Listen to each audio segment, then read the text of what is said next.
And I said this last year several times. The WNBA is not a vertical league. She kind of like hip check / like pushed Caitlin Clark. Caitlin Clark fell. And I want to get your take on this. What you saw last night. Start with the Sheldon foul on Caitlin Clark, the poke to the eye, and then what happens after that. And this should be celebrated for physical basketball because we wouldn't be leading parades that the NBA needs to protect. You got to get physical. If you go look at the history of basketball, high school, college, WNBA, NBA, if there's an offensive player, you control the game is called the fouls that are actually happening on the floor. And I want to get your take on this. What you saw last night. Start with the Sheldon foul on Caitlin Clark, the poke to the eye, and then what happens after that. Just when you thought the drama surrounding Caitlin Clark had reached its climax, NBC Sports intervenes and throws gasoline on the fire after a heated game that was full of elbows, hip checks, and pokes to the eye. One of the biggest sports networks is calling it a fracas, but fans don't believe it. Was Sophie Cunningham being competitive, or did she cross the line? And why is NBC defending it all like it's just another workday? This isn't just about one play. It's about how the media, the league. You got to put a body on it. You got to get physical. If you go look at the history of basketball, high school, college, WNBA, NBA, if there's an offensive player and they're humiliating you, Steph, Shaq, MJ, Caitlin, what do? You can't trap her. She'll dribble through it. You got to put a body on her. You got to double team her. You try to get in her head with trash talking. It's not working at all. It's the ultimate compliment, in my opinion. Another crazy Wednesday in Caitlin Clark's world. The audience is enthralled. The cameras are rolling, and the WNBA is suddenly in the news once more. But this time, it's not just about her 33-foot bombs or record-breaking assists. Rather, it's about the hits she's taking and who's defending them. On TV, NBC Sports appeared to support the physical plays against Clark, brushing off flagrant fouls and eye pokes as though they were normal parts of the game. Sophie Cunningham fired up full force, perhaps a bit too much. So now is the question, is this the cost of greatness or did it go too far? Let's examine everything. A Wednesday. It's a Caitlin Clark Wednesday. How grateful are we? How lucky are we in June? You know, this industry is football season and waiting for football, that Caitlin Clark has become a leading source of content. Or we could talk about Aaron Rodgers. I am for Caitlin Clark. J-Mac texted me last night, the gift that keeps on giving. Sheldon and Caitlin Clark, two athletes with a history that dates back to their college days, were the first to commit a foul, but it wasn't just any foul.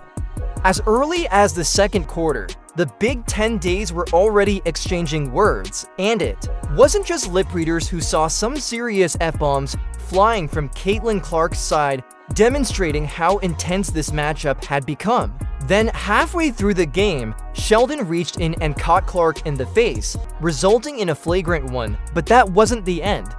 Former Notre Dame star and current teammate Marina McBraw jumped in to defend Clark, giving her a hip check that sent her crashing to the ground. J.C. Sheldon appeared to poke her in the eye later in the game. Marina Mabry comes in. Marina Mabry is a former Notre Dame player, so of course I have to defend her because she's one of my favorites. Marina Mabry. She does what Marina Mabry does, yes. She's going to step in and defend her teammate. So she kind of like hip check / like pushed Caitlin Clark. Caitlin Clark fell. That was a point in the game where, you know, I think J.C. Sheldon got a flagrant one for the eye poke, but then everyone else was assessed technicals. And there may be some criticism that Marina Mabry should have gotten ejected there. I think, you know, that's certainly up for debate. It became worse from there, since the game was almost out of reach and the fever was high by 17. Several players became involved, emotions ran high, and technicals were distributed like candy.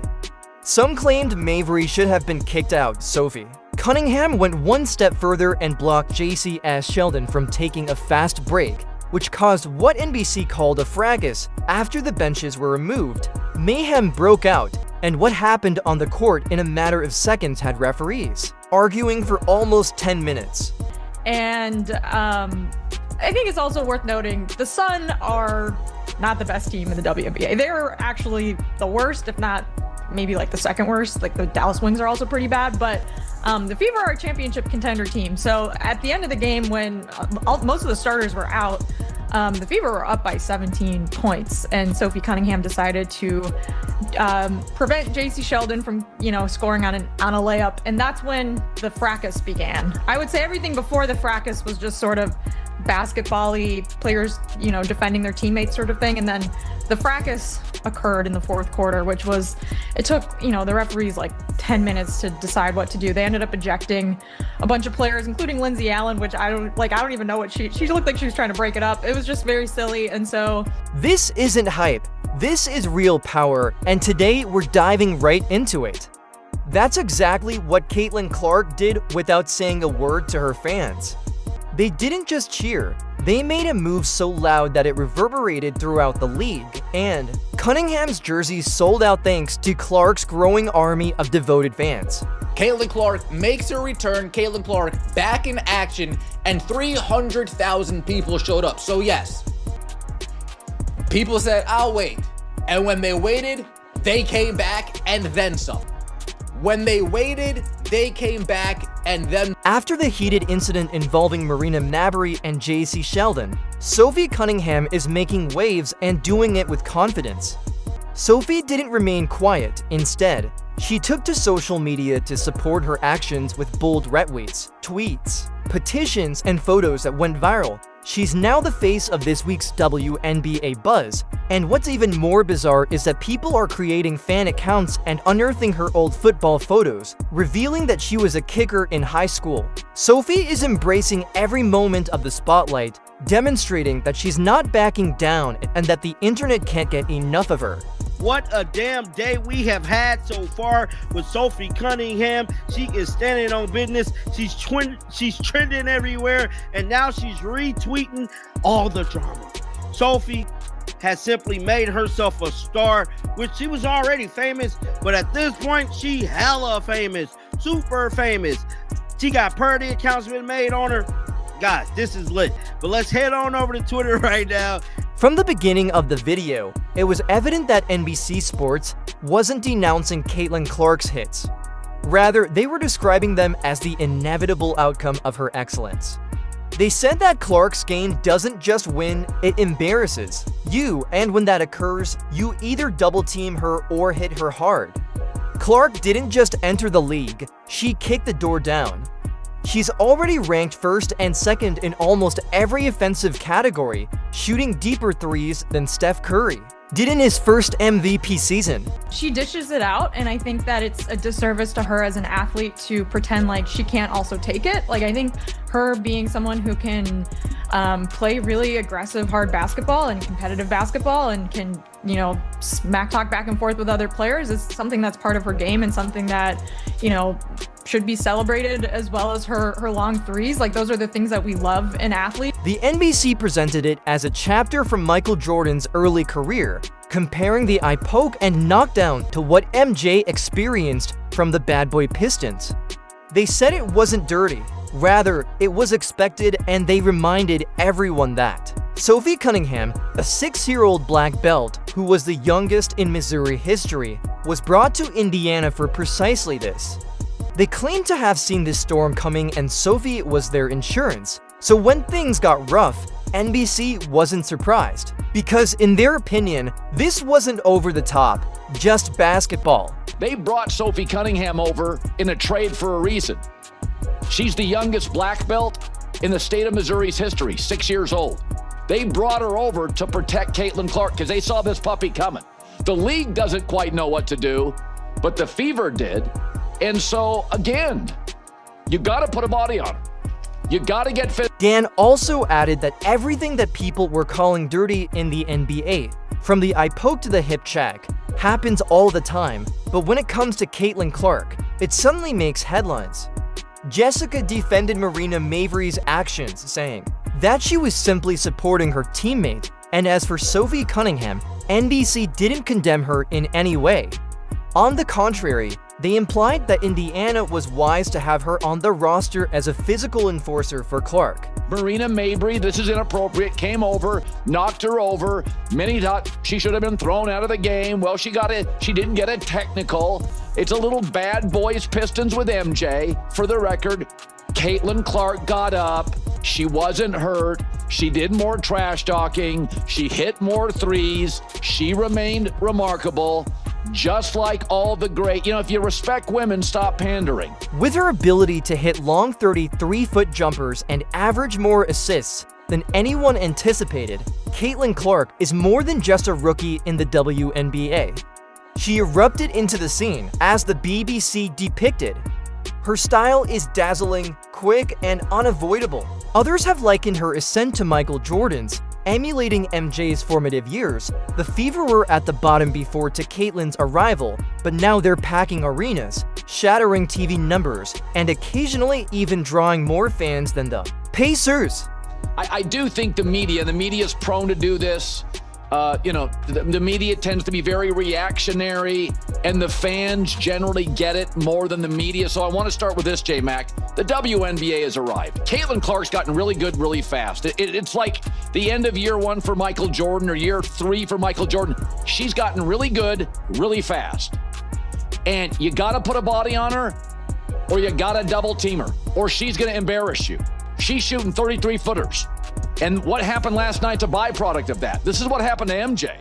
She's number 1 and 2 in every offensive stat. She's hitting more threes this season than Steph Curry did in his first MVP season. And her game embarrasses you. So like men's basketball, J.C. Sheldon had the task of stopping the latest superstar in her basketball league. In regards to the flopping claims, NBC chalked it up to standard tactics. Jessica even stated that selling a foul is part of the sport, a way to gain a technical, get an edge, and shift momentum. At the end of the day, NBC made one thing clear. Clark is aggressive, swearing, gets in players' faces, and plays with an edge. When players push back, that's not personal, that's basketball. If it crosses the line, the referees are there to handle it, which they ultimately did.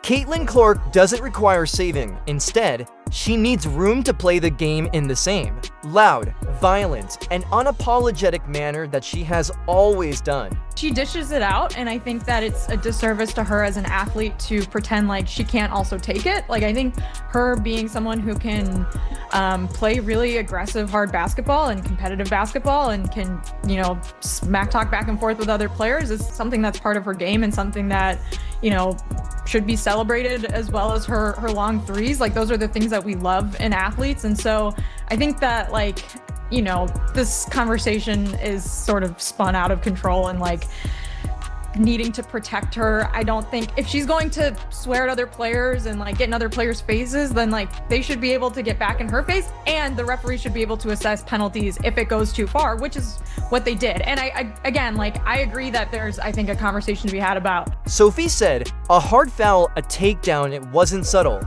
in response to Caitlin's egregious foul and subsequent eye poke. It wasn't a scandal, it was a part of the show. The WNBA recently had its WWE moment in Indiana, and the fans were all in. Attendance, NBC didn't pretend it was, but they also didn't condemn it either. They called it retaliation, a message, and a throwback to the way Charles Oakley once protected Michael Jordan. They said it's how teams send warnings across the league. If you come at our star like that, we're coming for yours. And this thing was chatty in the second quarter. It was chatty. They've got history. It was trash talking. And then in the third quarter, Sheldon poked her in the eye. Again, this is something we see all the time. They were on each other. They were talking. It was trashy. The superstar like MJ, unstoppable, poke her in the eye, and that's a flagrant foul, and it should have been a flagrant foul. And then Marina Mabrey, this is inappropriate, came over, knocked her over. Many thought she should have been thrown out of the game. Well, she didn't get a technical. It's a little bad boys Pistons with MJ. For the record, Caitlin Clark got up. Was it a dirty play, or was it just basketball that was becoming so NBC? Sports claim it's just a fiercely competitive fire at its best, but with Caitlin Clark at the center, Every setback becomes a story. You decide if Sophie was doing improperly or only carrying out her duties. It was a fracas. When I told you I wanted to talk about this, I said it was a fracas, and I stand by that designation. I don't think this was anything more than a fracas. Right. It was certainly not an agree to disagree, but it also was not tomfoolery. And I want to get your take on this. What you saw last night. Start with the Sheldon foul on Caitlin Clark, the poke to the eye, and then what happens after that. And I said this last year several times. The WNBA is not a vertical league. And this should be celebrated for physical basketball because we wouldn't be leading parades that the NBA needs to protect. However, as the hits continue to roll in, so do the questions. How do we handle greatness, or how do we try to stop it? Let us know in the comments if it was defense drama or just plain dirty. Don't forget to like, share, and subscribe for more unfiltered takes and WNBA heat, because this story is far from over.